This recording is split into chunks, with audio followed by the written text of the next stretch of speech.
infrastructure across every place, apart from things like NIPOST.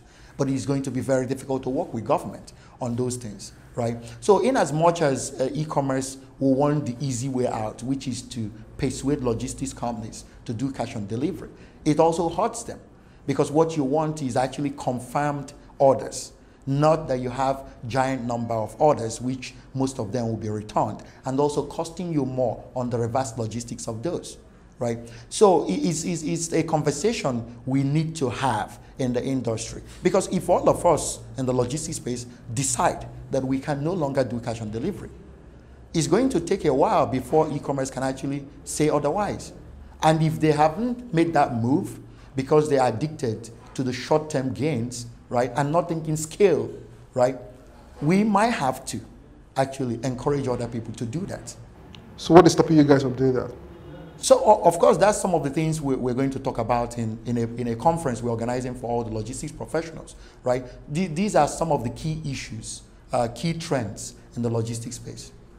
Okay, so you are a startup and you're up against very big names in the logistics space. How do you hope to compete, and what would you do to stand a chance? So it's innovation. Of course, there were IBM before Apple came, and Microsoft, right? So every century, companies will always emerge.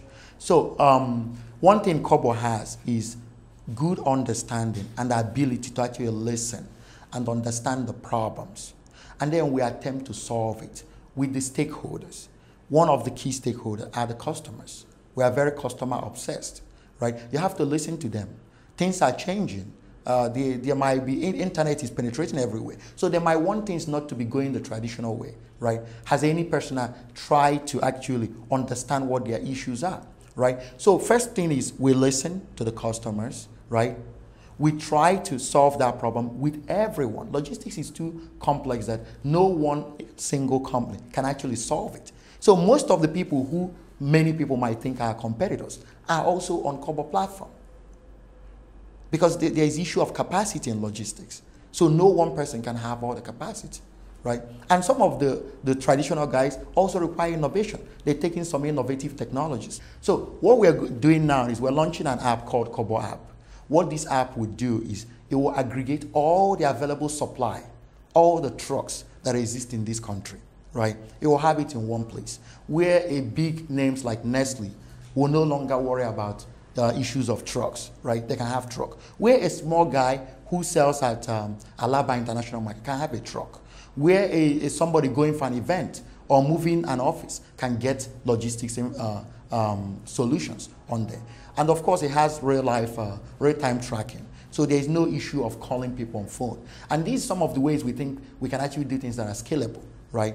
So then also, we also help him because of the availability of data on the platform. It makes it easy for a truck owner to actually understand their business for the first time.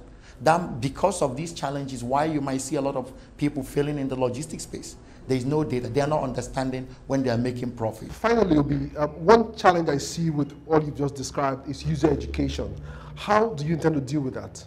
So it's a big problem. It's a big problem. And when I was in Uber, we try to tackle that. And so what we're doing is every Wednesday and Sunday evenings, we actually have driver training sessions, a 2-hour course. Free of charge? Free of charge. And what we're trying to do, we're trying to teach them, we're trying to test them on basic understanding how to operate those expensive assets. But we also train them on customer service, making them feel like they have a job, seeing it beyond just moving an asset from point A to point B, right? So that's one. Also, in the way we design our technology, most of our app is actually clicks.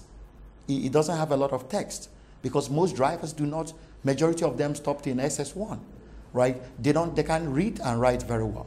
And where we're even going, there's an R&D we're doing right now where we are actually going to make app of the future where it's mostly voice. So because then for us in logistics, those drivers in Nigeria are the same with drivers in Kenya. They are almost probably didn't go to college. So if we're going to unlock that space, they need to feel at home and very conversant with the technology. And you can bring it down to their level. Thank you for being on Texas Studio. All the best. Thank you very much.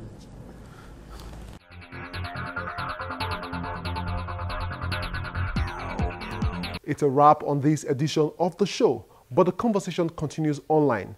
Join us on social media, and remember, you can watch the entire show on the Tech Trends YouTube account or via my blog cfatech.ng. For Tech Trends, I'm Chukwemeka Agbata.